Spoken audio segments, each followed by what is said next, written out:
800 साल से दरगाह है ख्वाजा अजमेरी की। आखिर क्यों इतनी नफरत पैदा कर दी है बीजेपी आरएसएस वाले मस्जिद दरगाहों के ताल्लुक से? प्लेसेस ऑफ वर्शिप एक्ट तो इस्तेमाल ही नहीं हो रहा। लोअर कोर्ट आखिर प्लेसेस ऑफ वर्शिप एक्ट को क्यों नहीं सुन रही है? जो सियासत नरेंद्र मोदी और आरएसएस कर रही है उससे देश कमजोर हो रहा है।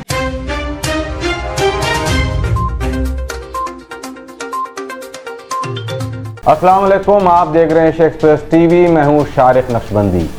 पहले माहम की दरगाह, उसके बाद संभल की जामा मस्जिद और अब तकरीबन 800 साल पुरानी सुल्तान हिंद हज़रत ख्वाजा मोइनुद्दीन चिश्ती रहमतुल्लाह अलैह की दरगाह को ऐसा लग रहा है कि फ़िरका परस्तों ने अपने निशाने पर लेने के लिए पूरी तैयारियां कर ली है।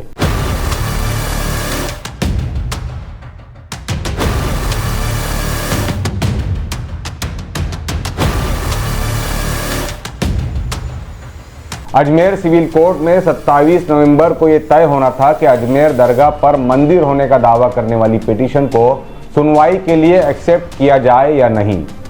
1951 के प्लेस ऑफ वर्शिप एक्ट को बालाए ताक रखते हुए अजमेर की सिविल कोर्ट ने इस पिटीशन को सुनवाई के लिए कबूल कर लिया।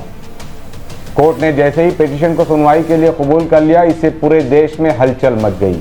आपको बता दें कि 1951 में बने प्लेस ऑफ वर्शिप एक्ट के मुताबिक 1951 से पहले देश में मौजूद किसी भी धर्म की धार्मिक जगह को, चाहे वो मंदिर हो, मस्जिद हो, गुरुद्वारा हो या फिर दरगाह हो, किसी भी धार्मिक मॉन्यूमेंट का या किसी भी धार्मिक जगह का स्टेटस तब्दील नहीं किया जा सकता और ना ही इन मामलात को अदालतों में चैलेंज किया जा सकेगा।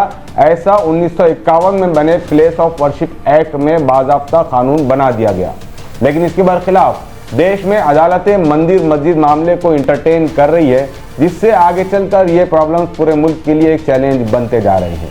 तकरीबन 800 साल पुरानी सुल्तान हिंद हज़रत ख्वाजा मोइनुद्दीन चिश्ती रहमतुल्लाह अलैह की दरगाह को निशाना बनाने पर असदुद्दीन ओवैसी ने नरेंद्र मोदी पर शदीद तनकीद करते हुए कहा कि अब वक्त आ गया है कि अदालतें 1951 के प्लेस ऑफ वर्शिप एक्ट पर सख्ती के साथ अमल करे। 800 साल से दरगाह है ख्वाजा अजमेरी की।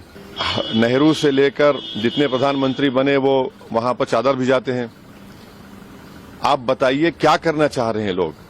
आखिर क्यों इतनी नफरत पैदा कर दिए बीजेपी आरएसएस वाले मस्जिद दरगाहों के ताल्लुक से?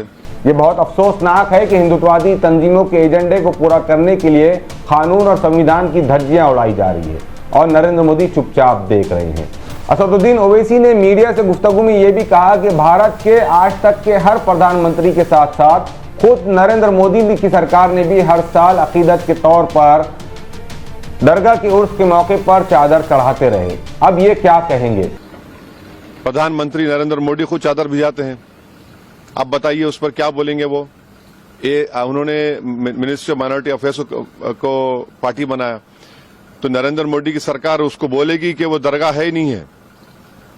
प्लेसेस ऑफ वर्शिप एक्ट तो इस्तेमाल ही नहीं हो रहा। लोअर कोर्ट आखिर प्लेसेस ऑफ वर्शिप एक्ट को क्यों नहीं सुन रही है? आप हर जगह पर जाकर बोलेंगे नहीं यहाँ पर मस्जिद नहीं थी, यहाँ पर दरगाह नहीं थी, यहाँ पर कुछ और था, तो फिर कल कोई मुसलमान जाके कोई बोल दे जाकर के नहीं यहाँ पर ये नहीं था, यहाँ पर वो था। कहाँ रुकेगा फिर ये? रूल ऑफ लॉ कहाँ जाएगा? डेमोक्रेसी कहाँ जाएगी? लॉ एंड ऑर्डर कहाँ जाएगा? ओवैसी ने कहा कि देश किसी की मर्जी से नहीं बल्कि संविधान से चलेगा।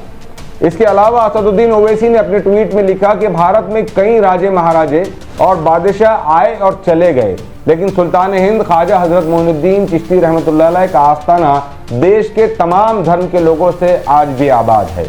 अजमेर सिविल कोर्ट में अजमेर की दरगाह से मुतालिक पिटीशन के एक्सेप्टेंस के बाद देश में एक नई बहस छिड़ गई है, जो आगे चलकर देश की गंगा जमनी तहजीब को बिगाड़ सकती है। और क्रोनोलॉजी को भी आप समझने की कोशिश करें कि हमेशा लोअर कोर्ट से ही मामला शुरू होते हैं। सबसे पहले तो किसी भी धार्मिक जगह के ऊपर अपना दावा पेश किया जाता है। दावा बार बार पेश करने के बाद जब मामला नहीं हल होते हैं तो फिर लोअर कोर्ट का रुख किया जाता है। लोअर कोर्ट के बाद आहिस्ता आहिस्ता ये चीज़ें आगे बढ़ती जाती है, ये मसाइल बढ़ते जाते हैं और आगे चलकर ये देश के हक़ में और देश की गंगा जमनी तहजीब के हक़ में बहुत मुनासिब बात नहीं है। तो ये था दरगाह ख्वाजा हज़रत मोइनुद्दीन चिश्ती रहमतुल्लाह अलैह की दरगाह से मुतालिक एक अहम अपडेट। जो हमने आप तक पहुंचाने की कोशिश की है। ऐसे और कई सारे अपडेट्स के लिए देखते रहिए शेक्सपियर टीवी। हम आपको बता दें कि हम अपने चैनल के साथ साथ अपने अखबार के जरिए भी रोजाना आपको देश और दुनिया की खबरों से तफसीली जानकारी देने की कोशिश करते हैं, आपको मुतारिफ कराने की कोशिश करते हैं। हम आपसे यही दरख्वास्त करते हैं कि हमारे चैनल को सब्सक्राइब करें, शेयर करें और अपना कमेंट जरूर लिखें। शुक्रिया।